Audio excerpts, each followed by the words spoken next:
keeping your physical system in a high arousal state for prolonged periods is debilitating and painful, as attested to by all branches of medicine, Western and Eastern.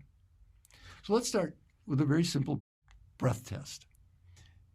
Put one hand on your chest and the other hand on your belly, and just breathe normally. And notice the movement in your hands. I know it's hard to breathe normally when you're doing a test, but just as regular as you can, just breathe like you normally would. And just notice your hands.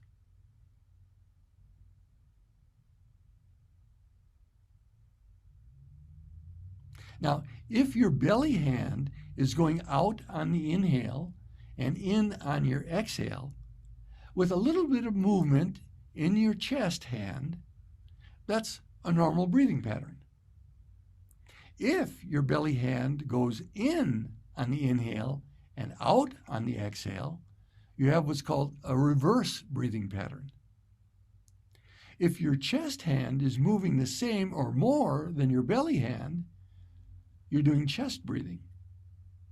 So if you have reversed or chest breathing, the next exercise may be more challenging for you, but extremely important for your general health and sense of well-being. And I know many people here are advanced practitioners in yoga and have been doing breathing exercises for a long time, and you're thinking, well, we're going back to kindergarten here. Well, it's good to go back to kindergarten once in a while, especially as I found out, as I was talking to one of our teachers, she talked about false belly breathing. I said, I've never heard of that. What is false belly breathing?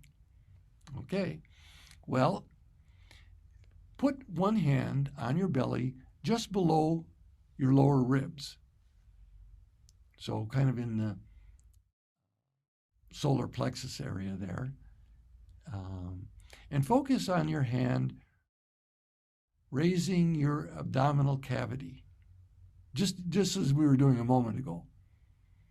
So this time, even if before you were on the inhale, your hand was going in, just coax it to go out.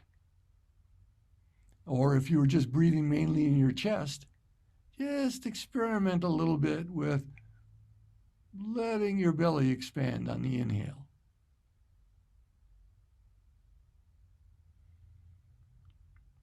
Now, if all you're doing is pumping your abdominal muscles outward while holding your sides and your ribs tight, that is what's called false belly breathing. It reinforces tension in your breathing mechanism. So later, we may learn the complete breath, which takes us even further in breath efficiency. But for now, we're not just pumping the abdominal muscles to have the belly go out while we're letting the whole area of below the ribs expand a little bit. So the belly is going out, but so does it go to the sides and the ribs expanding a little bit when we take the abdominal breath. Okay, for now, this is the first step to free up frozen breathing. So let go of all other concerns for a moment and just attend to this while you slowly exhale and notice your belly hand lowering. Even if you cannot feel this, begin by imagining it until it starts to happen.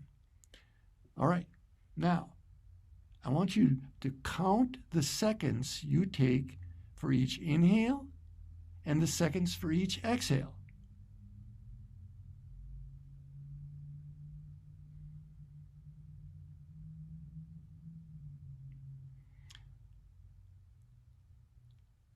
Now try adjusting the time it takes for each to make the inhale and the exhale an even amount with minimal effort. Don't force it really hard, but just minimal effort.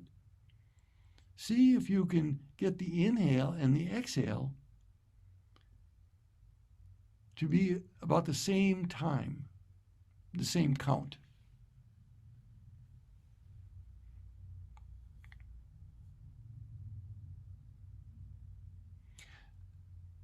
Now, once you have comfortably done this, try extending the inhale and the exhale a few seconds. Again, not forcing, but just gently coaxing a little longer inhale and a little longer exhale. Do the breathing as effortlessly as possible. Don't force it, especially the exhale. Let the air fall out rather than force it out.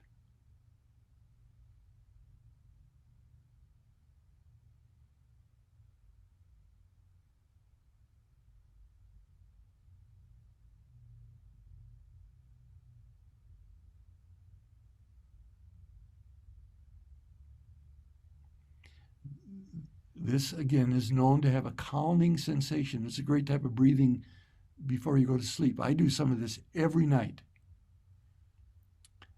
And at home, you can try the belly breathing while laying on your side, while sitting, while standing, and eventually even moving around in your life. And so we're going to be talking about breathing and practicing various different breathing during this 7 weeks. Remind yourself, while you're at work, just put your hand on your belly and let your breath become increasingly natural and effortless.